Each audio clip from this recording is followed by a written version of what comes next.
Hey up everyone, welcome back to the History of Football channel. Today on the channel I'll be doing another Football League ground and talking about the history of that ground. I've done quite an extensive playlist on this topic. Today's video is going to be about the county ground, the home ground of Swindon Town Football Club. So stay tuned for the rest of the video. Swindon Town were founded in 1879 as Swindon AFC. The following year they renamed themselves to Spartans, and in 1883 they decided to call themselves Swindon Town. Prior to playing at the county ground, the club's first home ground was located near Bath Road in Swindon. After this they moved to Lansdowne Road, and then after that they played at a pitch near the Croft where they remained for 11 years. In 1893 they moved to the county ground where the adjacent cricket pitch was, and they played there for 3 years until the county ground itself was opened in 1896. The ground was originally known as the Wiltshire County Ground, and the first stand to be constructed there cost £300. This was donated by Thomas Arkle of Arkle's Brewery. Just before the First World War, a wooden stand was constructed where the John Trollope stand now resides. This stand stood in place until the early 1970s when it was demolished to make way for the present structure that you see today. In 1932, a covered stand on the Shivering Road side was erected, and in 1938 the town end roof was erected at a cost of £4,300. During the Second World War, the War Department took over the ground where they housed POWs in huts placed on the pitch. At the end of the Second World War, the club received compensation in the sum of £4,570. In 1951, floodlights were installed at the ground and they were first used against Bristol City.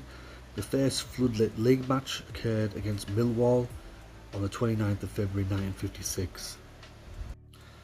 In 1963, a Rolex clock was erected at the rear of the Stratton Bank stand. This followed the club's promotion to the second division in 1963. According to online sources, it is the only Rolex clock to be found at any football stadium in the world. In 1971, the John Trollope stand was constructed, and over the course of the next 2 decades, the ground was redeveloped, mainly due to the Taylor Report, the Hillsborough disaster, which a lot of stadiums had to go through. The Don Rogers stand was constructed in 1994, which replaced the old Swindon Road stand. There was also works done on the Stratton Bank and Alan McLaughlin Town End.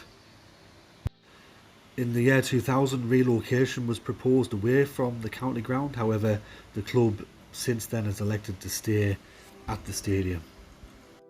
In the late 2000s, Swindon Town announced that they would redevelop the county ground into a 25,000 seater stadium ahead of the 2012-2013 season. This was part of England's World Cup bid. However, when the bid fell through, the county ground was not converted into a 25,000 seater stadium. There was also talks of redeveloping the stadium in the early 2010s. However, these talks fell through.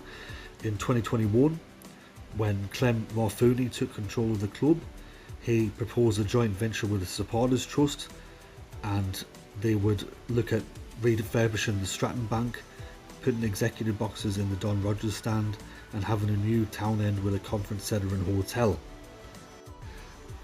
In March of 2022, the council officially approved the sale of the stadium to the joint venture. Looking at some records at the ground, the highest ever attendance at the stadium came on the 15th of January 1972. There were an FA Cup third round replay against Arsenal where 32,000 people attended. The club's biggest ever home win at the county ground occurred in the 3rd Division South on the 28th of August 1920. They defeated Luton Town 9-1.